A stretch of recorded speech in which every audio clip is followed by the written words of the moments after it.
성경 말씀은 처음과 끝이 하나로 이어진 하나님의 완전한 계획입니다.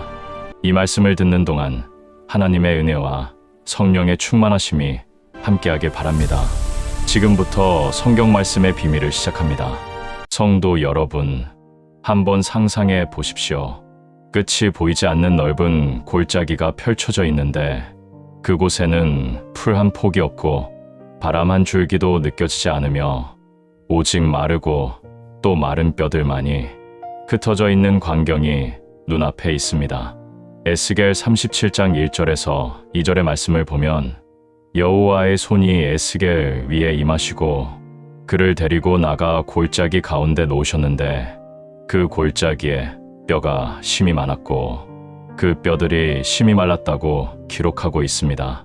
이 장면을 떠올려 보면 에스겔이 자기 발로 걸어간 것이 아니라 하나님의 손에 이끌려 그곳에 놓였다는 사실을 발견하게 되는데 이것은 매우 중요한 의미를 품고 있습니다.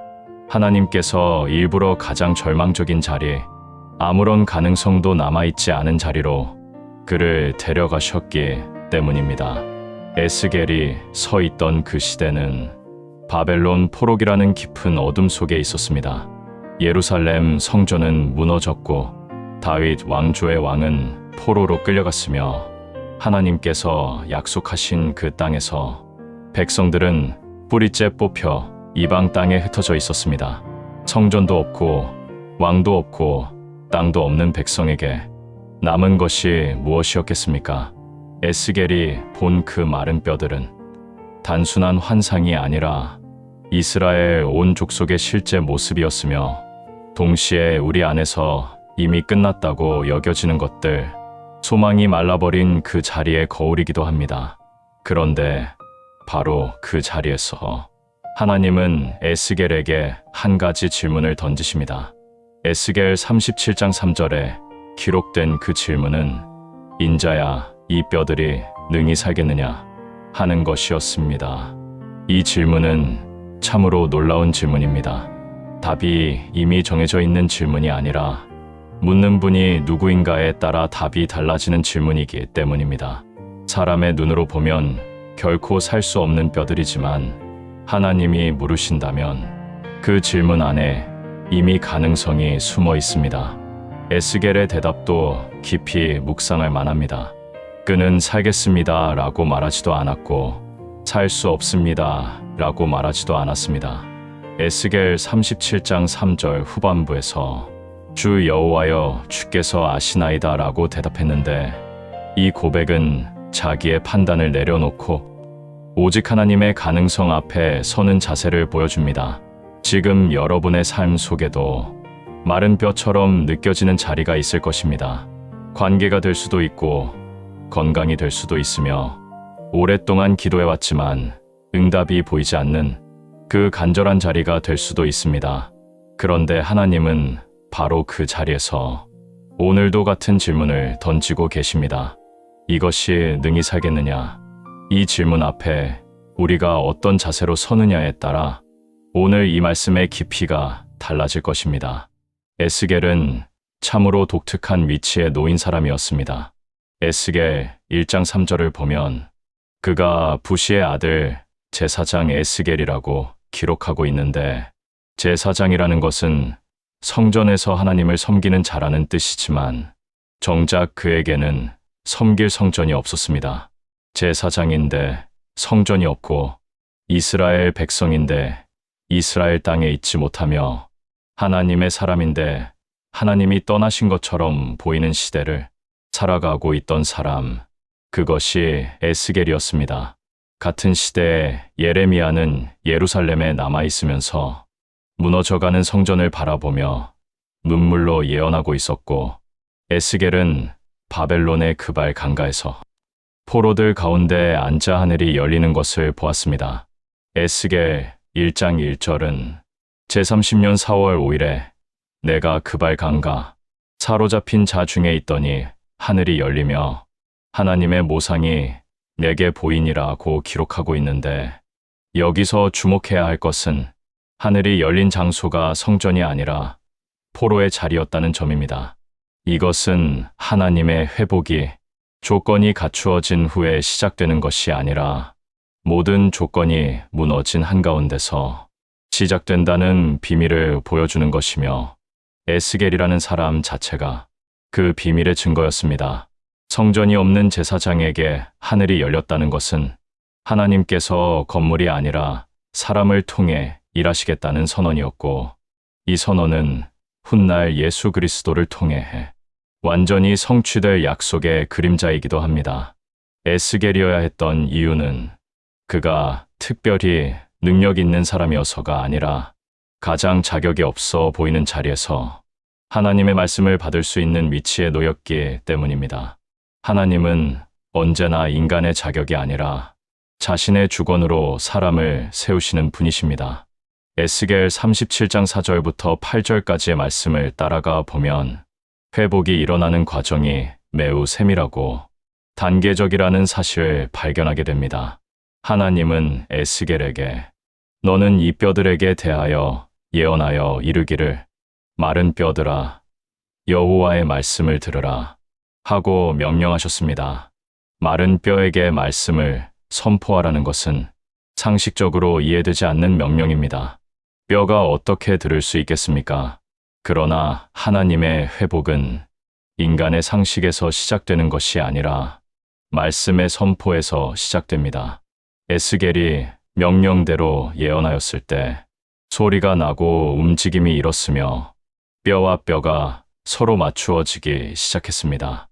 그 위에 힘줄이 생기고 살이 오르며 가죽이 덮였는데 에스겔 37장 8절 끝부분에 그 안에 생기는 없더라고 기록되어 있습니다.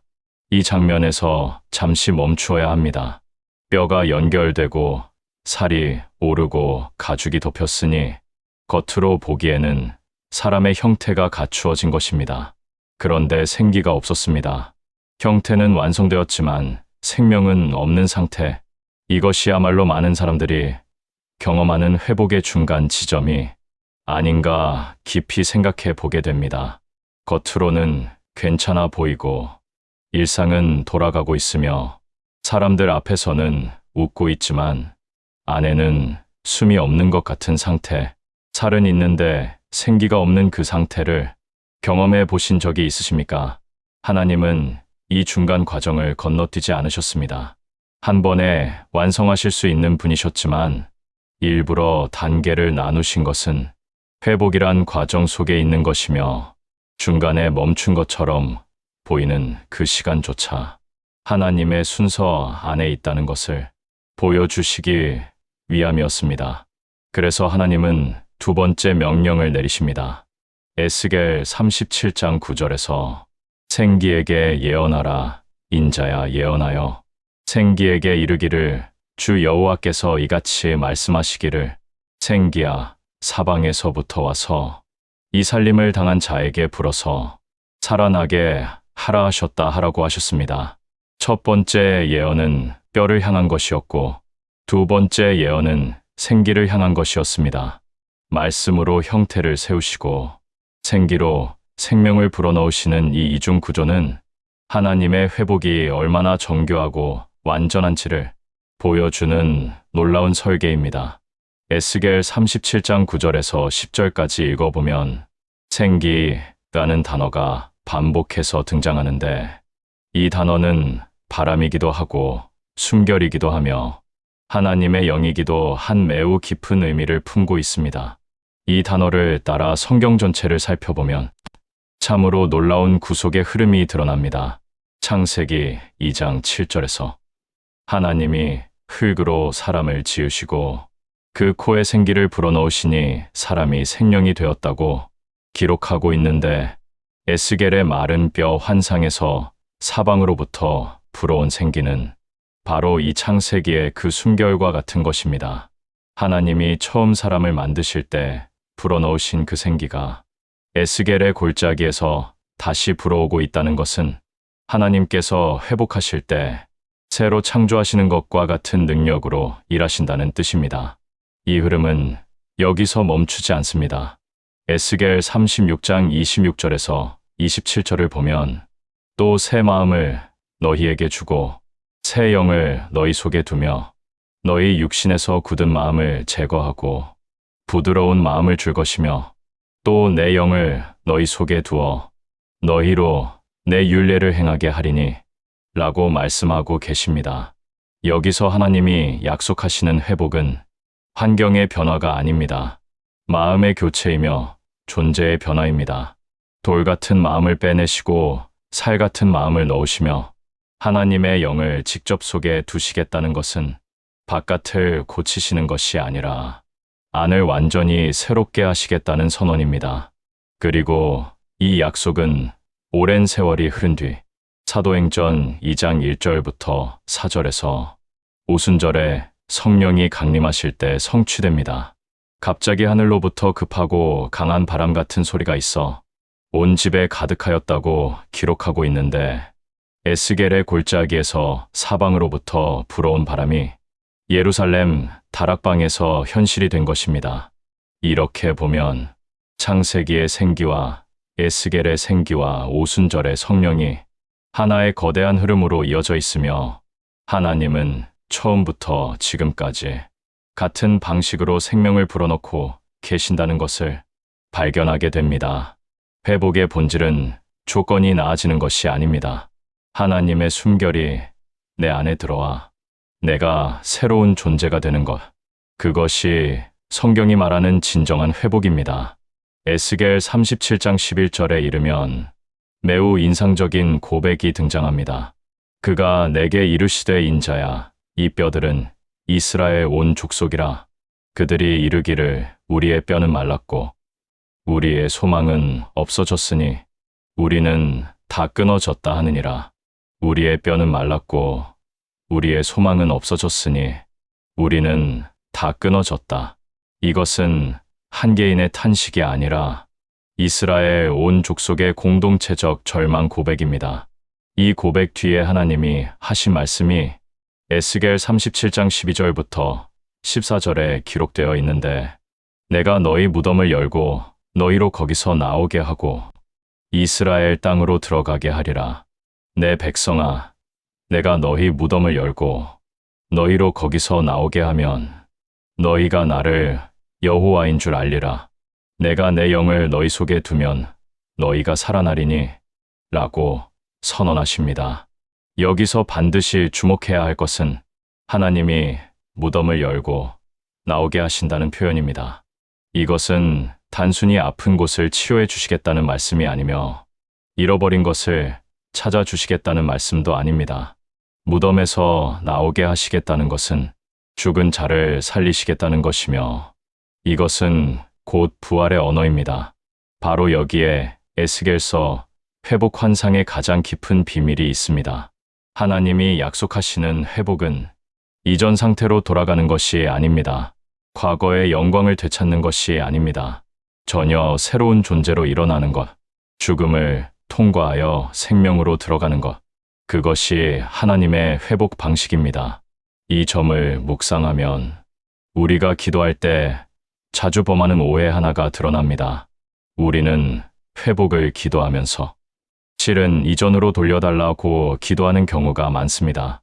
그 관계가 예전처럼 되기를, 그 건강이 예전처럼 되기를, 그 시절로 다시 돌아가기를 기도합니다. 그러나 에스겔의 환상이 보여주는 것은 하나님의 회복은 되돌림이 아니라 일으킴이라는 사실입니다. 마른 뼈가 다시 뼈가 되는 것이 아니라 힘이 큰 군대가 되어 일어나는 것이며 무덤에 다시 눕혀지는 것이 아니라 무덤에서 나와 이스라엘 땅으로 들어가는 것입니다. 우리가 돌아가고 싶어하는 그때가 정말 하나님이 원하시는 회복의 자리인지 조용히 물어보아야 할 때가 있습니다. 하나님은 어쩌면 우리를 이전보다 훨씬 더 깊고 훨씬 더 넓은 곳으로 데려가시려고 하시는 것인지도 모릅니다. 에스겔서의 마지막 부분에는 또 하나의 위대한 환상이 기록되어 있습니다. 에스겔 47장 1절부터 12절까지 이어지는 성전에서 흘러나오는 강물의 환상입니다. 에스겔 47장 1절을 보면 그가 성전 문 앞으로 돌아가니 성전 문지방 밑에서 물이 나와 동쪽으로 흘러가고 있었다고 기록하고 있습니다. 이 물은 처음에는 매우 작은 물줄기였습니다.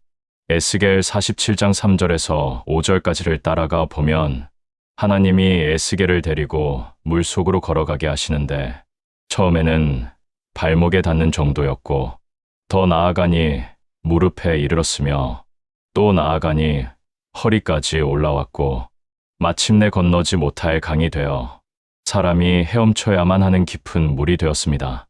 이 장면은 하나님의 은혜가 어떻게 우리의 삶 속에서 점점 깊어지는지를 보여주는 놀라운 그림입니다. 처음에는 발목에 닿는 정도의 은혜, 아직 내가 통제할 수 있고 내 발로 서 있을 수 있는 정도의 은혜에서 시작하지만 하나님은 거기서 멈추라고 하지 않으시고 더 깊은 곳으로 이끌고 가시며 마침내 내 발이 바닥에 닿지 않는 곳, 오직 그 물에 나를 맡길 수밖에 없는 자리까지 데려가십니다. 에스겔 47장 8절에서 9절에는 이 강물이 아라바로 내려가 바다에 이르러 바다의 물을 고치리니 이 강물이 이르는 곳마다 생물이 살며 고기가 심이 많으리라고 기록하고 있습니다. 사해로 알려진 그 죽은 바다, 아무것도 살 수 없었던 그 물이 이 강물이 닿는 순간 살아나게 된다는 것입니다. 에스겔 47장 12절에는 강가에 나무가 자라는데 그 잎이 시들지 아니하며 열매가 끊이지 않고 달마다 새 열매를 맺는다고 하면서 그 열매는 먹을 만하고 그 잎은 약이 될 것이라고 기록하고 있습니다. 이 말씀은 시편 1편 3절에서 시냇가에 심은 나무가 철을 따라 열매를 맺으며 그 잎사귀가 마르지 아니한다는 말씀과 연결되고 요한계시록 22장 2절에서 생명나무가 달마다 열매를 맺고 그 나무 잎사귀들은 만국을 소성하기 위하여 있다는 말씀과도 깊이 연결됩니다. 창세기의 에덴 동산에서 흘러나오던 강이 에스겔의 성전에서 다시 흘러나오고 요한계시록의 새 예루살렘에서 완성되는 것입니다. 이 흐름이 우리에게 보여주는 것은 회복된 삶이 나 혼자 좋아지는 것으로 끝나지 않는다는 사실입니다. 하나님의 생기로 살아난 사람은 그 생명이 바깥으로 흘러나가 죽은 것을 살리고 마른 것을 적시며 주변을 변화시키는 존재가 됩니다. 내가 깊어지면 주변이 살아납니다. 발목에 머물러 있는 은혜에 안주하지 않고 더 깊은 곳으로 나아갈 때 그 깊이만큼 주변을 살리는 강물이 우리를 통해 흘러가게 됩니다. 에스겔이 본 마른 뼈의 환상은 수백 년의 세월이 흐른 뒤 예수 그리스도를 통해 가장 완전한 모습으로 성취됩니다. 예수 그리스도의 십자가를 생각해 보십시오. 온 세상의 죄를 지시고 십자가에 달리신 주님은 요한복음 19장 30절에서 다 이루었다고 말씀하시고 머리를 숙이시며 영원히 떠나셨습니다. 그 순간 하나님의 아들이 죽으셨고 무덤에 놓이셨으며 돌로 입구가 막혔습니다. 이것이야말로 가장 완전한 마른 뼈의 순간이었습니다. 가장 거룩하신 분이 가장 낮은 자리에 내려가신 것이며 모든 소망이 무덤 속에 갇혀버린 것처럼 보였습니다. 그러나 사흘째 되는 날, 마태복음 28장 2절에서 기록하고 있는 것처럼 큰 지진이 일어나며 주의 천사가 하늘로부터 내려와 그 돌을 굴려내고 그 위에 앉았습니다. 무덤이 열렸습니다. 에스겔 37장 12절에서 내가 너희 무덤을 열고 너희로 거기서 나오게 하리라고 하신 바로 그 말씀이 예수 그리스도의 부활을 통해 성취된 것입니다. 부활하신 주님은 제자들에게 나타나셔서 요한복음 20장 22절에서 그들을 향하사 숨을 내쉬며 이르시되 성령을 받으라 하셨는데 주님이 숨을 내쉬며 성령을 주신 이 장면은 창세기에서 하나님이 아담의 코에 생기를 불어넣으신 것과 에스겔의 골짜기에서 사방에 바람이 불어온 것과 정확히 같은 구조를 가지고 있습니다. 하나님이 흙에 생기를 불어넣어 사람을 만드셨고 에스겔의 마른 뼈에 생기를 불어넣어 군대를 일으키셨으며 부활하신 예수님이 제자들에게 숨을 내쉬어 성령을 주셨습니다. 창조와 회복과 부활이 하나의 숨결로 이어져 있는 것입니다. 이것이 구속의 역사 전체를 관통하는 비밀이며 이 비밀이 우리에게 알려주는 것은 우리의 회복이 우리 자신의 노력으로 이루어지는 것이 아니라 그리스도의 부활에 연결된 사건이라는 사실입니다. 예수님의 무덤이 열릴 때 우리의 무덤도 함께 열렸습니다. 그분이 죽음에서 일어나셨기에 우리 안에 죽은 것들도 일어날 수 있는 것이며 그분이 내쉬신 숨결이 지금도 우리에게 불어오고 있기에 우리는 마른 뼈의 상태에 영원히 머물지 않습니다. 성도 여러분, 에스겔이 서 있던 그 골짜기로 다시 돌아가 보십시오. 침이 많고 심이 마른 뼈들이 널려 있던 그곳에서 하나님은 물으셨습니다. 이 뼈들이 능히 살겠느냐?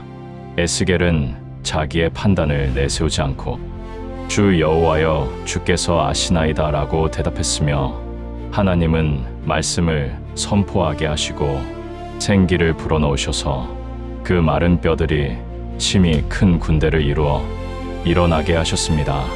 지금 여러분의 삶 속에도 마른 뼈 같은 자리가 있을 것입니다.